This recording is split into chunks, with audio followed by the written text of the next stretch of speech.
త్రేతాయుగం కృతాయుగం ద్వాపార యుగము మానవులు లేది కల్లది కలియుగమమ్మా ఈ కల్లా కలియుగం లోపట అలనాటి దేవతల కష్ట సుఖాలు మానవులకు కథ చాత్రమై చెప్పుకోబడుతున్నది ఎల్లమ్మ మర్యాద మరి ఎట్లా కల్లాది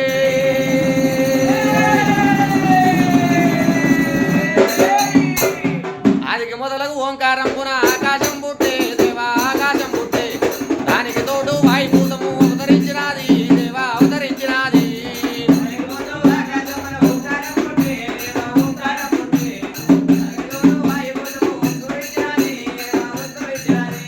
వాయుకి తోడు అగ్నిహోత్రము ఉద్భవించినాది దేవా ఉద్భవించినాది ఆ మూడు ఒక్కటై తెరభూతంబు జననమయ్యినాది దేవా జననమయ్యినాది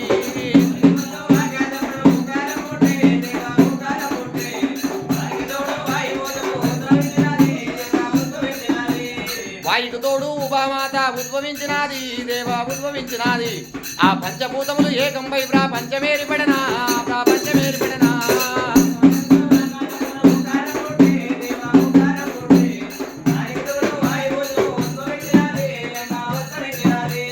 ప్రపంచమంతున ప్రకృతి మాత పసరవిల్లినాది దేవా పసరవిల్లినాది ఈ సృష్టికి మూలము ముగ్గురి మూర్తుల పుట్టించినాది దేవి పుట్టించినాది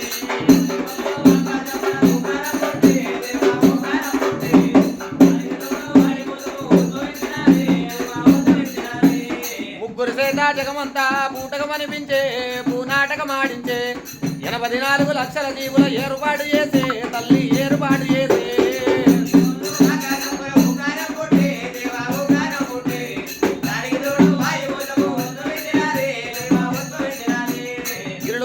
కొండలు కోనలు గంగా నదులేమి యమునా కృష్ణా తీరములు తుంగభద్ర గోదావరి నదుల పొంగి పొరల చేసే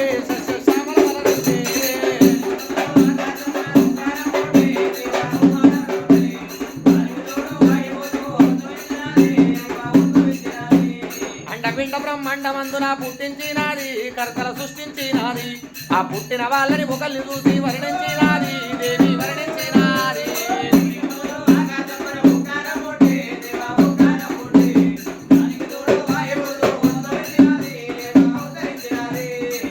భుజములు శంఖము చక్రము నీలిమేఘఛాయగా విష్ణుమూర్తి మీద కామరూపమున మోహము చెంది అడగదూరినాది శక్తి ప్రేమ కోరినాది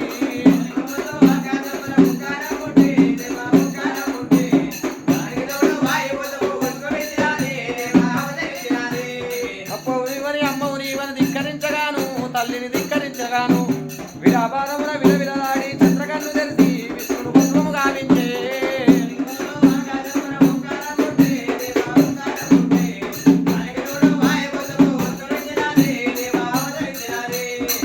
విదంబున బ్రహ్మను కోరగ భయము చెందినాడు అమ్మని వరుస కలిపినాడు కామరూపమున దిగమగ చెంది చంద్రకన్ను తెలిసి బ్రహ్మను పద్మము గావించే